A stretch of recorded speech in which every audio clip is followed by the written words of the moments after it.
வணக்கம் மக்களே, மீண்டும் உங்களை சந்திப்பதில் பெருமகிழ்ச்சி.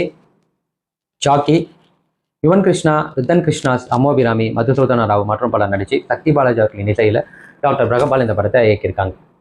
இந்த படத்தோட ஒன்லைன் என்ன? மதுரையில் நிறைய சண்டை கேள்விப்பட்டிருப்போம். ஜல்லிக்கட்டு, சேவல் சண்டை, இதுக்கான படங்களும் வந்திருக்கு. முதல் முறையாக ஒரு ஆட்டு சண்டையை பற்றின ஒரு படம் தான். ஸோ ஒரு தொடர்ந்து ஜாக்கி பட்டத்தை வென்றுட்டு வர நம்ம வில்லன், அவரோட ஆடு. ஒரு சந்தர்ப்ப சூழ்நிலையில் அதே போட்டியில் நம்ம ஹீரோ ஒரு ஷேர் ஆட்டோ ஓட்டுற ஒரு காமன் மேன், அவர் வளர்த்த ஆட்டுக்கும் சண்டை நடக்குது. அந்த சண்டையில் ஆப்வியஸ்லி ஹீரோ ஜெயிச்சிடறாரு. பட் அதுக்கப்புறம் ஏற்படுற ஒரு பகை, அது எந்த அளவுக்கு ரெண்டு பேரோட வாழ்க்கையுமே மாற்றுது. கடைசியில் அந்த அவங்க ரெண்டு பேரோட பகை எங்கே வந்து முடியுது? களத்தில் முடியுதா, களத்தை தாண்டி முடியுதா? இந்த ஆட்டு சண்டையை எவ்வளோ தூரத்துக்கு இதில் பதிவு பண்ணியிருக்காங்க. இந்த மாதிரி சண்டைகள்னால அவங்களோட வாழ்வியல் எவ்வளவு மாறுது அப்படின்றத காட்ட முயற்சி பண்ணியிருக்காங்க. ஸோ ஃபர்ஸ்ட் ஆஃப் ஆல் எனக்கு இந்த படத்தில் நல்லா ஒர்க் அவுட் ஆச்சு அப்படின்னா, முதல்ல இந்த படத்தோட விஷுவலி இவங்க ப்ரெசென்ட் பண்ண விதம், மதுரையை ரொம்ப லைவ்லியா அந்தந்த லொக்கேஷனில் முக்கியமாக ஒத்தக்கடையை சுற்றி அதை சார்ந்த இடங்கள் எடுத்த விதம் ரொம்பவே நல்லா இருந்தது, கண்ணுக்கு குளிர்ச்சியாக இருந்தது. அதுவும் இல்லாமல் இந்த ஆட்டு சண்டையை இவங்க பதிவு பண்ணப்பட்ட விதம், ஏன்னா சிஜியில் பண்ணிட்டு போகிறதா அவங்களுக்கு இந்த அளவுக்கு இம்பாக்ட் இருக்காது. ஸோ படமே ஆட்டு சண்டையை பற்றி நல்ல ட்ரெயின்டு ஆடுகளை கொண்டு வந்து கடாக்களை கூப்பிட்டு வந்து அதுங்களை வச்சு இந்த சண்டை போட வச்ச விதம், அது எல்லாமே அதை பதிவு பண்ண விதம், இந்த சண்டைகள் எவ்வளோ தூரத்துக்கு வருது, அதோட பேக் ஸ்டோரி, அவங்க எப்படி அந்த ஆட்டுகளை பார்த்துக்கிறாங்கன்ற காட்டின விதம்லாம் முடிஞ்ச அளவுக்கு உண்மைக்கு ரொம்ப க்ளோஸாக எடுக்க முயற்சி பண்ணியிருக்காங்க. யதார்த்தமாகவும் இருந்தது, நல்லா இருந்தது. ஸோ இந்த விஷுவலி இவங்க இதை ப்ரெசென்ட் பண்ண விதம் இருக்கு, ரொம்பவே நல்லா இருந்தது, அது ரொம்பவே பிடிச்சிருந்தது. அது இந்த படத்தோட கேஸ்டிங், தமிழில் அவங்களுக்கு டெபியூ தான், ஹீரோ அண்ட் வில்லன் ரெண்டு பேருமே டெபியூ தான். நல்லா பண்ணியிருக்காங்க.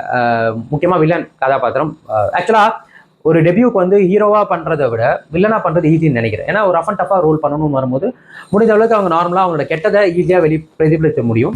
பட் ஹீரோன்னு வரும்போது அவங்க சட்டனாக நிறைய எமோஷன்ஸை வந்து அவங்க கேரி ஆன் கொண்டு போகணும், அது கொஞ்சம் கஷ்டம். அதுதான் இதுலேயும் நடந்திருக்கு. வில்லனாக நல்லா பண்ணிட்டாரு. பட் ஹீரோக்கு இன்னுமே தமிழ்லன்னு வரும்போது அந்த இன்னும் அதுவும் மதுரைன்னு வரும்போது அது ரொம்ப எக்ஸ்பிரசிவாக இருக்கணும். நிறைய இடங்கள் அந்த எக்ஸ்பிரசிவாக இல்லாதது கொஞ்சம் குறையா இருந்தது. பட் நல்ல டெபியூ. அதை தாண்டி மற்ற கதாபாத்திரம் வந்து அமோபிராமி இருக்கட்டும், மதுசூதன ராவ் இருக்கட்டும், இவங்க எல்லாமே வந்து ஜஸ்டிஃபைடாக பண்ணாங்க, நல்லா பண்ணாங்க. ஆனால் எல்லாத்துக்குமான கிரெடிட் வந்து அந்த ஆடுக்கு கொடுக்கணும். உலகளா காலின்ற அந்த கதாபாத்திரத்தை வந்து அது உண்மையிலே வாழ்ந்த விதம் அது ரொம்பவே நல்லா இருந்தது. ஸோ இந்த கதாபாத்திரங்கள் ரொம்பவே நல்லா இருந்தது. மூன்றாவது இந்த படத்தோட இசை, பாடல்கள்ன்றது வந்து எனக்கு தெரிஞ்சு அது சொல்கிறேன். பட் பேக்ரவுண்ட் ஸ்கோர், பின்னணி இசை இந்த படத்துக்கு என்ன வேணுமோ அதை சிறப்பாக கொடுத்துச்சுன்னு சொல்லணும். அந்த சண்டைகள் நடக்கிறப்போ அது மூர்க்கத்தனமும் அதோட பரபரப்பு தன்மையும் நம்மளுக்கு உள்ள வந்து சேர்த்ததுல இசைக்கு ஒரு பெரும் பங்கு இருக்குன்னு சொல்லலாம். அதுமாதிரி கிளைமேக்ஸில் அதை செஞ்ச விதம்லாம் நல்லா இருந்தது. சண்டை காட்சிகள் ரொம்ப பிரமாதமாக, இசைக்கு அப்புறம் சொல்ல வேண்டியதுன்னா ஸ்டண்ட் வந்து ரொம்பவே நல்லா இருந்தது. மதுரையில் நம்மளுக்கு அந்த கிராமத்தாங்க ஸ்டைல் எப்படி இருக்கும் சண்டை, அந்த மாதிரி நல்லா இருந்தது, ரசிக்கிற மாதிரி இருந்தது. ஸோ இதெல்லாமே எனக்கு பிடிச்சிருந்தது. Moreover last and but not லீஸ்ட்னு சொல்கிற மாதிரி இந்த ரைட்டிங், ஒரு ஆட்டு சண்டைன்னு வரும்போது நம்ம அது ஆக்சுவலாக அதை எவ்வளோ தூரத்துக்கு உண்மைக்கு ஈக்குவலாக பதிவு பண்ணணும். நம்ம சேவை சண்டைனா அது காட்டின விதம் நம்மளுக்கு தெரியும், ஆடுகளம்லாம் பண்ணியிருக்கோம், பார்த்துருக்காங்க. ஜல்லிக்கட்டுன்னு நிறைய பார்த்துருக்கோம். ஸோ அதில் ரொம்ப உண்மைக்கு நிகராக தான் அதை எடுக்க முயற்சி பண்ணியிருப்பாங்க. ஸோ ஆப்வியஸ்லி இந்த படமே வந்துட்டு ஆட்டு சண்டைன்னு வரும்போது அதில் நிறைய டிஃபிகல்ட்டிஸ் இருக்கும். பட் அது எல்லாமே நம்ம படம் பார்க்குறப்ப தெரியாத அளவுக்கு ரைட்டிங்கும் சரி, அதுக்கேற்ற அதை வந்து அவங்க ப்ரெசென்ட் பண்ண விதமும் சரி பிரமாதமாக இருக்கும். ஸோ இதெல்லாமே எனக்கு ஓவராலாக எனக்கு பிடிச்சிருந்தது.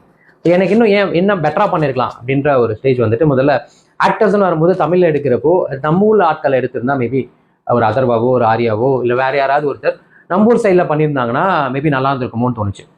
எனக்கு அந்த குறை இருந்தது. ஏன்னா அவங்க பேசுறது, அவங்களோட பாடி லாங்குவேஜ் நல்லா இருந்தாலும் கூட ஏதோ ஒரு வகையில் ஒட்டாமல் போனதுக்கான ரீசன் அந்த ஹீரோன்ட்டு வரும்போது அவரோட அந்த விஷயம் நம்மளுக்கு பதிவு ஆகாது. என்ன சொல்லலாம், அவருக்கு வந்து இது டெபியூ, நல்ல டெபியூ தமிழில். பட் ஸ்டில் அந்த எக்ஸ்பிரசிவா சைடில் இருக்கணும் போது அது சரியாக ஒர்க் அவுட் ஆகலை. ஸோ அந்த ஹீரோ அண்ட் வில்லன் ரெண்டு பேருமே ஒரே மாதிரி இருக்கிறதும் ஒரு பெரிய இஷ்யூவாக இருந்தது.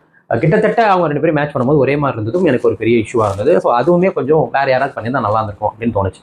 ரெண்டாவது, இது வந்து கொஞ்சம் ஆக்ரோஷமான ஒரு ஆட்டு சண்டை களம் அப்படின்னு வரும்போது காதல் காட்சிகளை குறைஞ்சது கம்மி பண்ணவாது செஞ்சிருக்கலாம். வேணான்னு சொல்ல மாட்டேன், பட் கொஞ்சம் கம்மி பண்ண செஞ்சிருக்கலாம். அதை கொஞ்சம் கம்மி பண்ணியிருந்தா மேபி இந்த படத்தோட சுவாரஸ்யம் இன்னும் கூடி இருக்கும் அப்படின்றது என்னோட கருத்து. அதையும் கம்மி பண்ணிருக்கலாம். மூணாவது, பாடல்கள் வந்துட்டு மதுரையில் இருக்கிறப்போ அந்த மதுரைக்கு ஏற்ற மாதிரி அந்த பீட்டு அந்த இதெல்லாம் வந்து நம்மளுக்கு அப்படியே வைப் ஆகுற அளவுக்கு பண்ணிருக்கலாம்.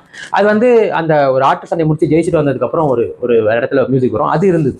பட் அதை தாண்டி பாடல்கள் வரும்போது எந்த இடத்துல நம்மளுக்கு அந்த வைப் ஃபீல் ஆகல. மோர் ஓவர் இந்த இடத்துல பாடல்களே வேணாம்னு நினைக்கிற இடத்துல அந்த இடத்துல பாடல்கள் தேவையில்லாமல் அதிகமாக இருந்தது. ஒரு இன்னைக்கு காலத்துக்கு பாடல்களே இல்லாமல் படங்கள் பார்க்க மக்கள் பழகின இந்த சமயத்தில் 5 பாட்டு 6 பாட்டு 7 பாட்டுன்னு வரும்போது நம்மளுக்கு அது ரொம்ப தொய்வு கொடுக்கும். ஸோ இந்த படமும் அதே மாதிரி தான், பாடல்கள் இடைச்சொல்களாக இருந்தது. அதுவும் ஒரு ஐட்டம் சாங் வரும், அதுக்கப்புறம் ஒரு மேரேஜ் சாங் வரும். இதெல்லாம் அவசியமே இல்லை. ஏன்னா இவங்க எப்படின்னா ஒரு சீரியஸ் மூமெண்ட் ஒரு பாட்டு வரும், அதுக்கப்புறம் ஒரு ஃபைட், அந்த மாதிரி ஒரு பேட்டர்னில் போகிறாங்க.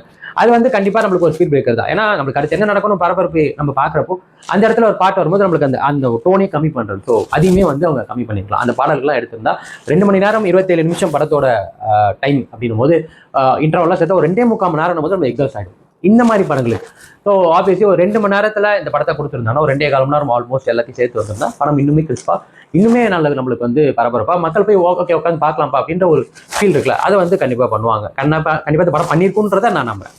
ஸோ ஓவராலாக இதெல்லாம் தான் எனக்கு கொஞ்சம் பெட்டராக பண்ணிக்கலாம்னு தோணுச்சு. ஸோ எனக்கு ஜாக்கி எந்த அளவுக்கு ஒரு என்டர்டெய்னிங்காக மஜாவாக இருந்ததுன்னா 100க்கு வந்து நான் 55 கொடுப்பேன். ஒரு நல்ல படம் தான், நல்லா வாட்சபிள் தான். பட் இந்த சில குறைகள் இருக்குது அப்படின்றத நான் ஏற்றுக்கிறேன். இந்த ஹீரோ வில்லன் போர்ஷன் அவங்களோட அந்த முகம் நம்மளுக்கு வந்து பதிவாகிறதுக்கு கொஞ்சம் கஷ்டமாக இருக்கும். பட் ஒரு வாட்சபிளான மூவி தான், ஒரு குட் ட்ரை கொடுக்கலாம். ஸோ அவ்வளோதான் மக்களே, மீண்டும் அடுத்த வாரம் வேறு நல்ல திரைப்படம், வேறு நல்ல விமர்சனம், வேறு முன்னோட்டத்தில் உங்களுக்கு சந்திக்கிறேன். தென் பை ஃப்ரம் விஜய் கிராதகன். இது நிமிஷம் நடந்து போச்சு.